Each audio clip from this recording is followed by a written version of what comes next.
আসসালামু আলাইকুম রহমতুল্লাহ। মানুষকে সন্তুষ্ট করার পরিণতি কেমন হয় এই ঘটনাটি না শুনলে আপনারা বুঝতে পারবেন না। তাই ভিউয়ার্স, আপনারা ঘটনাটি শেষ পর্যন্ত মনোযোগ দিয়ে শুনতে থাকুন। বিসমিল্লাহির রহমানির রহিম। এক ব্যক্তি তার ঘোড়ায় চড়ে সফরে বের হয়েছে, সাথে স্ত্রী ও পুত্র হেঁটে যাচ্ছে। একটি গ্রাম অতিক্রম করার সময় লোকেরা বলতে লাগলো, দেখো কত বড় নিষ্ঠুর ব্যক্তি, স্ত্রী সন্তানকে হাঁটিয়ে নিয়ে যাচ্ছে আর নিজে ঘোড়ায় সওয়ার হয়ে আরামে যাচ্ছে। কথাটা শুনে লোকটি ভাবলো, লোকেরা তো ঠিকই বলছে। এই ভেবে সে ঘোড়া থেকে নেমে গেল এবং ছেলেকে ঘোড়ায় চড়িয়ে নিজে স্ত্রী সহ হেঁটে যেতে লাগলো। কিছু দূর যাওয়ার পর ছেলেকে ঘোড়ার পিঠে দেখে লোকেরা বলল, দেখো ছেলেটা কত বড় বেয়াদব, নিজে ঘোড়ায় চড়ে যাচ্ছে আর পিতামাতাকে হাঁটিয়ে নিচ্ছে। লোকটি ভাবলো, এরা তো ঠিকই বলেছে। সুতরাং এবার স্ত্রীকে ঘোড়ায় বসিয়ে বাপ বেটা হেঁটে যেতে লাগলো। অতঃপর আরেকটি গ্রাম অতিক্রমকালে লোকেরা বলতে লাগলো, একেই বলে স্ত্রী শাসিত স্বামী। লোকটি ভাবলো, এরাও তো ঠিকই বলছে।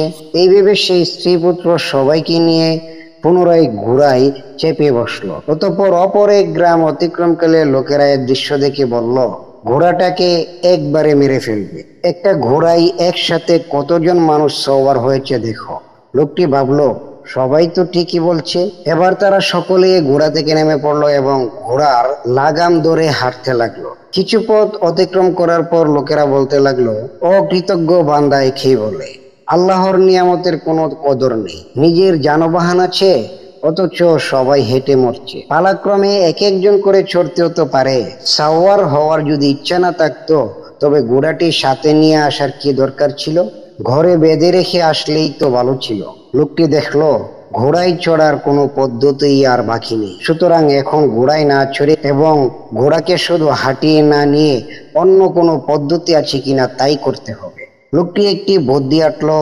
একটি লম্বা বাঁশ নিয়ে আসা হলো। বাঁশে ঘোড়ার 4 পা বেঁধে ঘোড়াকে ঝুলিয়ে বাঁশের দুই দিক থেকে বাপ বেটা ঘাড়ে করে চলতে লাগলো। ঘোড়ার মাথা নিচের দিকে আর পা উপরের দিকে। একটি নদী পার হওয়ার জন্য তারা যখন সাঁকো পার হচ্ছিল তখন এই অদ্ভুত দৃশ্য দেখে পাড়ার ছেলেরা সব হু হু করে হাসতে লাগলো এবং চিৎকার করে উঠলো। তাদের চিৎকারে ঘোড়া ভয় পেয়ে এক ঝাঁকুনি মেরে ছিটকে নদীতে পড়ে। নদীতে ছিটকে পড়ে গেল।